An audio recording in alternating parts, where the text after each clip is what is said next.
Mas existem algumas situações que potencialmente poderiam acontecer aqui dentro. Por exemplo, uma situação que você tem N', N',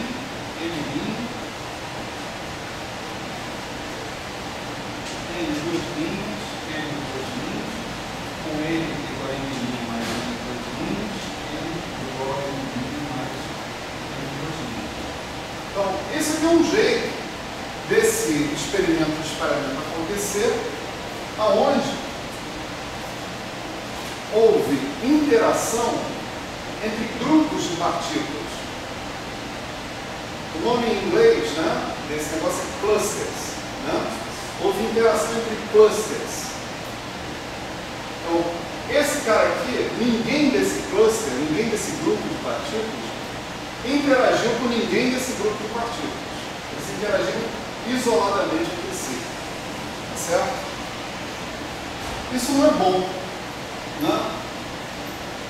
Eu prefiro analisar um processo onde todo mundo interage com todo mundo, porque eu sei que um processo como esse, onde só um pedaço do pessoal interage com uma galera e outro pedaço interage com outra galera, esse pedaço, esse processo aqui, a probabilidade dele acontecer, ou a amplitude de probabilidade dele acontecer, é o produto da amplitude de probabilidade disso pela amplitude disso. Né? Quer dizer, se eu souber escrever bem os processos onde todo mundo interage com todo mundo, essas situações aí estão automaticamente descritas. É só fazer o produto das matrizes S. Tá certo? Então eu vou eliminar essa hipótese também. Se houvesse uma coisa como essa, então eu teria que ter que a energia total desse grupo de partículas tinha que ser igual à energia total desse subgrupo de partículas. O momento total desse subgrupo teria que ser igual ao momento total desse subgrupo. Isso vai se manifestar de que forma? Com você tendo uma subdelta de conservação. Uma delta só dessa energia sendo igual a essa subenergia. Uma outra delta dessa energia sendo igual a essa outra. Quando você pegar e mandar aquele M modo M beta alfa, como colocar calcular o módulo dele ao quadrado, você vai ter que se virar com o quadrado também dessas subdeltas. E isso não te traz informação nova nenhuma sobre o processo de espalhamento. O seu processo de espalhamento que você quer é justamente um processo onde todo mundo interage com todo mundo, onde não há clusters separados. Se você souber descrever esse processo, descrever o processo onde alguns clusters interagem separadamente, é só fazer o produto. Não tem problema. Então nós vamos eliminar essa possibilidade também.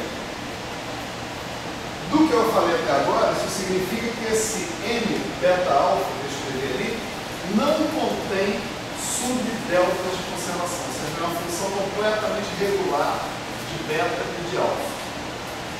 Certo?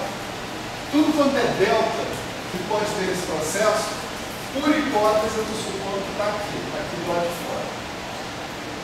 Ok? Está claro isso aí, gente? Está na hora de perguntar. Agora a questão é, e as outras conservações todas? E as outras? Conservações. De quê? Que poderiam existir. Você mesmo falou que poderia ter um monte de Carga conservação. elétrica, por exemplo, né? Etc. Tudo isso pode ser estudado. Né?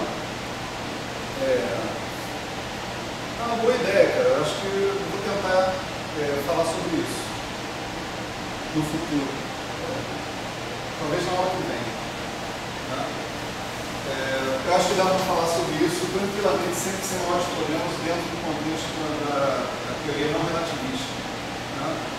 Dá para generalizar essa coisa. Eu tenho essa discussão feita com a teoria relativista. A teoria não relativista, eu tenho a impressão que não tem impedimento nenhum da gente fazer isso. Eu vou falar sobre isso também. Né? O fato é que as conservações de outros números quânticos aqui podem ser implementados sim no nível da matriz S, sem problema nenhum.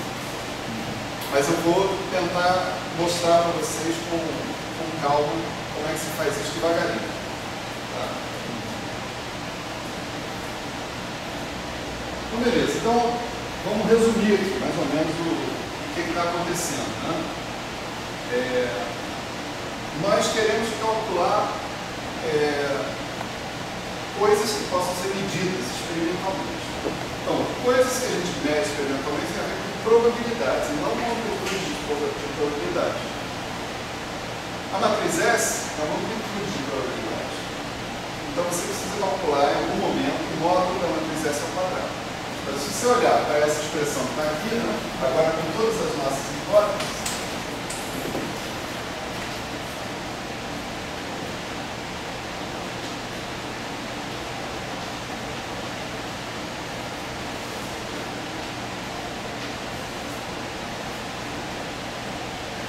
calcular o módulo ao quadrado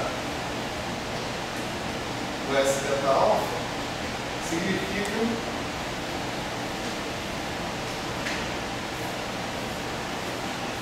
o módulo ao quadrado do N delta alfa vezes coisas desse tipo.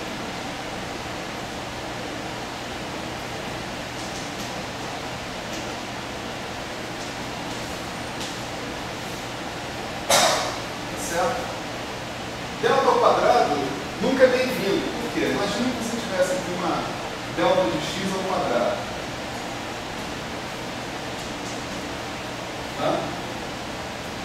Como é que funciona isso aqui? Isso aqui você poderia usar uma das deltas que estão aqui dentro da sua integral e escrever assim, integral em dx de delta de x f de x. É isso? E a propriedade da delta é de que ela pega a função que está aqui e te devolve f de zero. Né? Então isso daqui deveria te dar delta de zero, f de zero. Mas isso é indeterminado. Né? Então ninguém gosta de delta ao quadrado. Delta ao quadrado é uma distribuição que não está bem definida. É uma distribuição. Né? Então o nosso problema é trabalhar essa expressão dessas deltas, e a nossa estratégia vai ser substituir as variáveis que estão entrando ali por variáveis discretas. Para a gente conseguir isso, a ideia é a gente colocar o nosso sistema numa caixa, certo? Essencialmente. Como não dá tempo de fazer isso hoje, direitinho, vamos deixar para a hora que vem, sexta-feira, certo? Na sexta-feira a gente coloca o sistema numa caixa, vamos ver que a gente tem que mudar a normalização dos nossos estados, para que eles deixem de ser normalizados, do jeito que quiser, passem a ser não normalizados. Então eu tenho que normalizar novamente os meus estados, e esse novo fator de normalização vai envolver tempo de volume. Tá certo? Aí nós vamos obter expressões para o módulo de S delta alfa ao quadrado com esses termos de volume explícitos. E aí a gente vai negociar o que a gente faz com cada termo de volume desse. Ok?